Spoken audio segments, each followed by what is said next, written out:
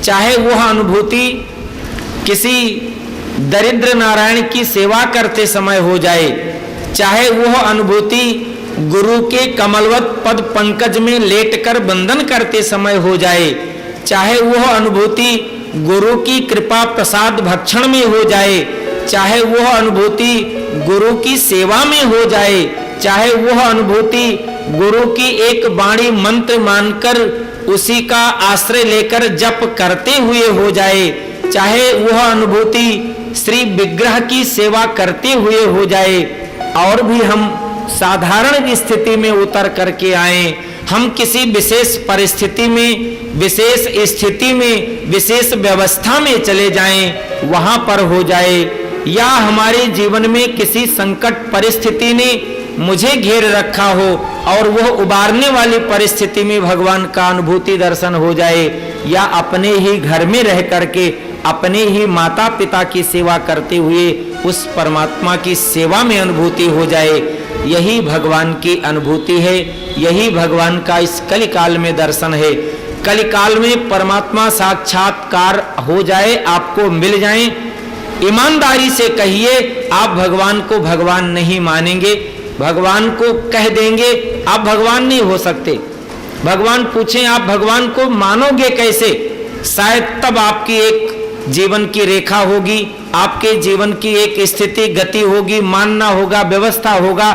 हम तब मानेंगे जब भगवान ऐसे हों, और शायद मानने वाले स्थिति में आप स्वयं कुछ भी नहीं बता सकते हो कि भगवान कैसे हों। धनुष बाण लेकर के और सुंदर सी वस्त्र पहनकर, सुंदर सा मुकुट पहनकर माँ भगवती जानकी जी के साथ आपके सामने आ जाएं, आपको लगेगा ये संसार में कोई अभिनय करने के लिए निकला है, कोई व्यक्ति है, ये भगवान नहीं है, आप नहीं मान सकते हो। बिल्कुल विश्वास करना, हम आप इस कलिकाल में भगवान का दर्शन करें, अनुभूति होगा। और विशेषकर प्रत्येक दिन एक बात निवेदन करता हूँ, धर्म ग्रंथों के माध्यम से विशेषकर भगवान का दर्शन होगा। भगवान के नाम का जप करना, और जप करते करते कहीं ना कहीं कोई भाव भगवान की हृदय को छूकर चला जाए, वो भगवान का दर्शन है। कथा सुनते सुनते कोई भाव हृदय को छूकर चला जाए, सेवा करते करते कोई भाव हृदय को छूकर चला जाए, वही भगवान का दर्शन है। भगवान का नाम सर्व श्रेष्ठ है, सर्वोपरि है। गुरुदेव वशिष्ठ जी को ब्रह्मा जी ने कहा था आप गुरुदेव बन करके बैठेंगे, राम जी का साक्षात्कार होगा, दर्शन होगा। गुरुदेव वशिष्ठ जी गुरुदेव की पदवी पर हैं। आज महाराज दशरथ जी ने बुलवाया है, नामकरण करने के लिए चले आते हैं। जब पहुंचे हैं, महापुरुषों ने जो सुनाई है, महापुरुषों के द्वारा जो प्रसादी मिली है, वही प्रसादी मेरा सौभाग्य। श्री धाम अयोध्या में इन महापुरुषों के बीच में भी अपनी वाणी को पवित्र करता हूं। गुरुदेव वशिष्ठ जी को महाराज दशरथ जी ने सुंदर आसन पर बैठाया, पूजा किया। मैया कौशल्या, मैया कैकेयी, मैया सुमित्रा तीनों अपने अपने बालकों को लेकर के आई हैं। मैया कौशल्या के गोदी में राम जी हैं, मैया कैकेयी के गोदी में भरत जी हैं, मैया सुमित्रा के गोदी में लक्ष्मण और शत्रुघ्न भैया हैं। तीनों माताएं बैठ जाती हैं। माँ कौशल्या की गोदी में राम जी बिल्कुल हैं बालक के रूप में, लेकिन मूर्तिवत हैं, हिलते डुलते नहीं, बहुत सौम्य, बहुत शांत हैं। कैकेयी माँ की गोदी में भैया भरतलाल जी हैं, बहुत गंभीर हैं, बहुत शांत हैं, मानो उनको लग रहा हो कि मेरे ही पास में एक तरफ मेरे आराध्य हैं और उस तरफ अपनी श्वास को उधर से खींच करके अपने जीवन को जीवित रखना चाहते हूँ। और तीसरे नंबर पर बैठी हुई माँ सुमित्रा की गोदी में दो बालक हैं, एक तो भैया लक्ष्मण और एक भैया शत्रुघ्न लाल जी। भैया लक्ष्मण थोड़ा उग्र स्वभाव के हैं बाल्यकाल से, बचपन से, और उनके उस उग्र स्वभाव ने मैया की गोदी में रह करके भी एक कार्य प्रारंभ रखा है, दोनों हाथों को झटकना, दोनों पांवों को चलाना। जब लक्ष्मण भैया दोनों हाथ दोनों पांव चलाने लग जाते हैं तो शत्रुघ्न लाल कुछ बोलते नहीं, कुछ करते नहीं, लेकिन मैया सुमित्रा को शत्रुघ्न जी के लिए बचाना बहुत मुश्किल पड़ रहा है। मैया कैकेयी की दृष्टि पड़ी और माँ कैकेयी ने कहा, सुमित्रे एक काम कर, क्यों ना छोटे लाल को मेरी गोद में दे दे। और उसी समय मैया सुमित्रा ने भैया शत्रुघ्न को मैया कैकेयी के गोदी में दे दिया।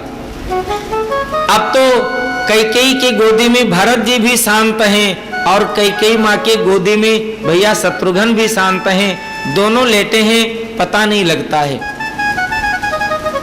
एक बात आपसे और निवेदन कर दूं, मानो आज गुरुदेव भगवान की कृपा होने जा रही है और वो कृपा पहले ही प्रत्यक्ष घोषणा करती है कि ये शत्रुघ्न भरत की सेवा में रहेगा, तू यहीं आ जा।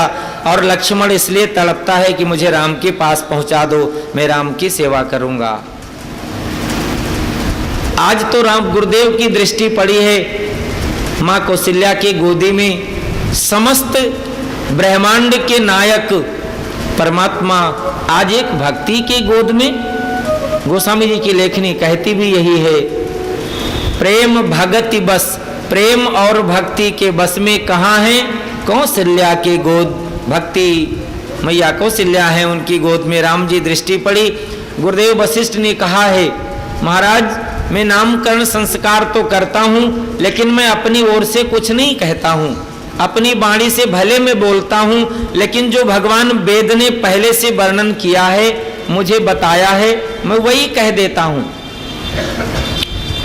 और गुरुदेव वशिष्ठ जी ने केवल और केवल मानो पहले ही भगवान वेद ने घोषणा करके एक पत्र भेज दिया हो, पत्रिका भेज दी हो, और उस आए हुए पत्रिका को पढ़ने के लिए गुरुदेव वशिष्ठ बैठे हैं और वो पत्रिका पढ़ दी हो।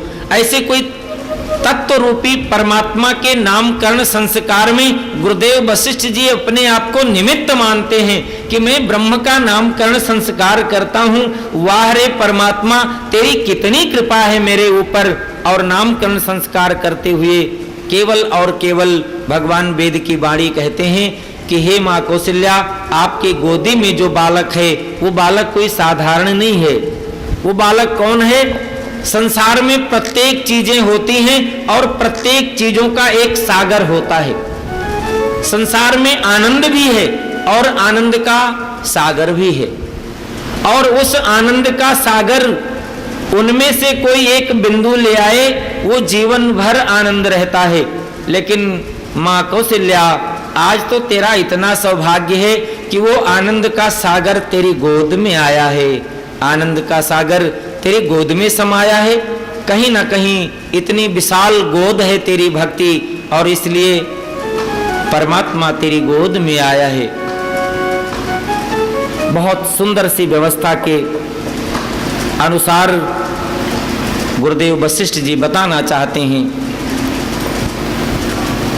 एक बिंदु से पूरे सृष्टि का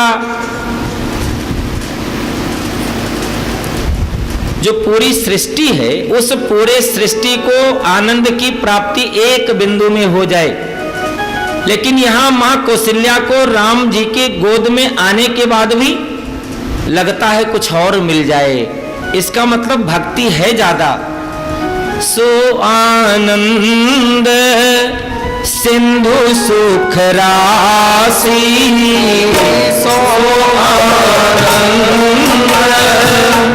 सिंधु सुख राशि, श्रीकर देख लोक सुपासी, श्रीकर देख लोक सुपासी, सुख धाम राम रस नाम,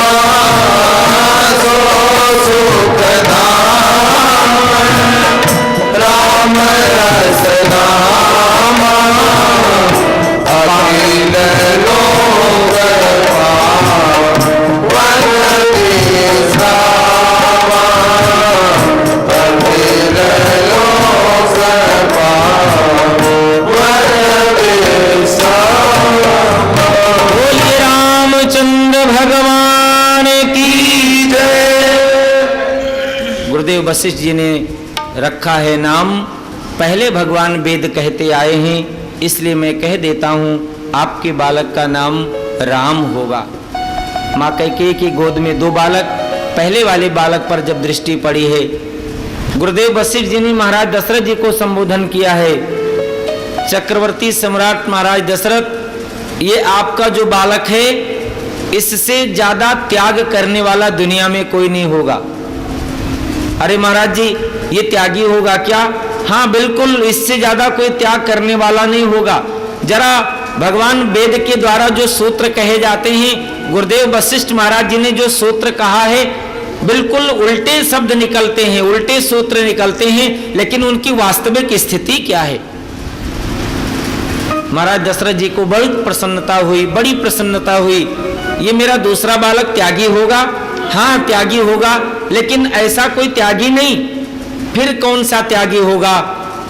भगवान वेद कहते हैं पूरी दुनिया को भोजन वो दे सकता है जो स्वयं भोजन करना बंद कर दे।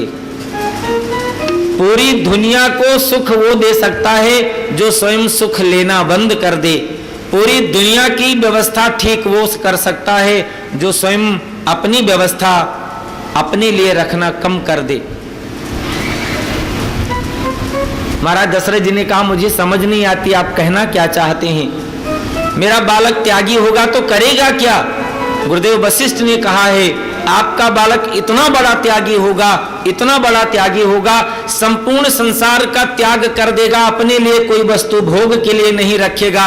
लेकिन महाराज दशरथ याद रखो, विश्व भरण को सर कर जोई, विश्व भरण को सर कर जोई,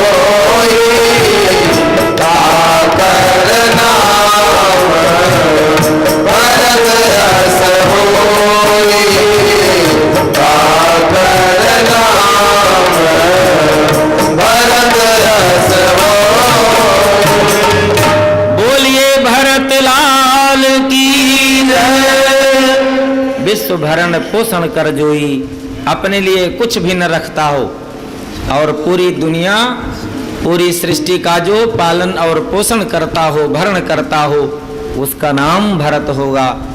माँ कैकेयी के गोद में पास में लेटे हुए दूसरे बालक पर दृष्टि पड़ी है। गुरुदेव ने कहा है मैं नहीं, मेरा सूत्र बोलता है, मैं नहीं, मेरा भगवान वेद बोलता है। बोले क्या? बोले आपका ये बालक बहुत श्रेष्ठ होगा। बोले कितना श्रेष्ठ होगा? बोले इतना श्रेष्ठ होगा, शत्रुओं को मारने के लिए राम जी को यात्रा करनी पड़ेगी, शत्रुओं को मारने के लिए भरत जी को कभी न कभी क्रोध करना पड़ सकता है। लेकिन हे महाराज दशरथ जी, आपका ये तीसरा बालक जो है जिसका मैं नामकरण करने जा रहा हूं, इस बालक का नाम लेने मात्र से शत्रुओं की मृत्यु हो जाएगी, इस बालक का नाम लेने मात्र से शत्रु का पराजय हो जाएगा, शत्रु हार जाएगा। हम आप यदि भगवान के समस्त चरित्रों में अवलोकन करें तो मालूम चलेगा भैया शत्रुघ्न लाल जी तो कहीं किसी मैदान में लड़ने के लिए गए नहीं, फिर भी इतने वीर, इतने योद्धा और शत्रुओं को मारने वाले। क्या महाराज गुरुदेव वशिष्ठ जी का सूत्र आज गलती हो रहा है क्या? नहीं नहीं, गलती नहीं हो रहा है। ध्यान रखना, सबसे हमारे आपके जीवन में दो प्रकार के शत्रु हैं। एक शत्रु है बाहरी जगत में और एक शत्रु है आंतरिक जगत में। बाहरी जगत के शत्रुओं को देखना, पहचानना, मारना बहुत आसान है, लेकिन आंतरिक जगत के शत्रु को ढूंढना और आंतरिक जगत के शत्रु को मारना बहुत मुश्किल है। आंतरिक जगत का शत्रु कौन है? हमारे महापुरुषों ने कहा है आंतरिक जगत का शत्रु वो है जिसकी बुद्धि कभी न कभी धन पर पड़ने से बिगड़ जाए। वास्तव में वो कब किसका शत्रु बन जाए कहा नहीं जा सकता है। अरे महाराज गुरुदेव वशिष्ठ जी, आप कहना क्या चाहते हैं? मेरा ये तीसरा बालक कैसे शत्रुओं को मारेगा, मुझे समझ नहीं आता। शायद भैया शत्रुघ्न जी के चरित्रों को श्रवण करने के बाद पता चलता है। मेरे राम जी 14 वर्ष के लिए वनवास अवधि को चले जाएं और भैया शत्रुघ्न भरत जी के साथ लौट करके आएं और मैया कैकेयी के महल में उनको मालूम चल जाए कैकेयी के मुखार बिंद से। अरे मंथरा ने तो सारा कार्य संभाल लिया था, लेकिन विधाता ने कार्य बिगाड़ दिया और मंथरा तो चाहती थी सब कार्य बन जाए। अरे मंथरा ने कौन सा कार्य बनाया? मंथरा की दृष्टि धन पर चली गई थी और धन पर दृष्टि जाने से वो राम जी का मित्र नहीं बन पाई, भरत जी का भी मित्र नहीं बन पाई, और तो और अपने जीवन का अपना मित्र नहीं बन पाया। जिसकी दृष्टि धन पर जाती है वो अपना मित्र भी नहीं बन पाता है। और ऐसे मंथरा को यदि कोई शुद्ध कर सकता है तो लगे घसीटन धरि धरि झोंटी भैया शत्रुघ्न जी कर सकते हैं। आज वेद के सूत्रों का आश्रय लेकर के गुरुदेव भगवान ने कह दिया है, जाके सुमिरन तेरी गुनासा, जाके सुमिरन तेरी गुनासा, राम शत्रुघ्न वेद प्रकाशा, राम शत्रुघ्न वेद प्रकाशा। बोलिए शत्रुघ्न लाल की जय। आप चाहते हैं आपके जीवन में कोई आंतरिक शत्रु ना हो तो भैया शत्रुघ्न लाल जी का भी नाम जपें और बोलो भैया शत्रुघ्न लाल की जय। गुरुदेव वशिष्ठ की दृष्टि मैया सुमित्रा की गोदी में बालक पर, गोदी में लेटे हुए बालक पर पड़ी है। आज गुरुदेव भगवान ने कहा महाराज दशरथ जी से, अरे ये बालक भले ही सबसे किनारे लेटा है, भले ही इस बालक का सिर सबसे किनारे है, लेकिन इसकी आंखों से और हे महाराज दशरथ जी इस बालक के एक एक रोम को देखने से मुझे कुछ अनुभूति होती है। बताओ ना गुरुदेव भगवान आपको कौन सी अनुभूति होती है? मुझे अनुभूति हो रही है इस बालक के रोम रोम से राम राम शब्द उचरता है। इस बालक की दृष्टि राम पर है, इस बालक की प्रत्येक रोम राम की ओर है। ये कितना प्रेम करता है राम से, कितना प्रेम करता है। इसके सारे लक्षण गुरुदेव वशिष्ठ जी महाराज डंके की चोट पर कहते हैं, इस बालक के सारे लक्षण देखने के बाद मुझे लगता है ये राम जी से प्रेम करता है।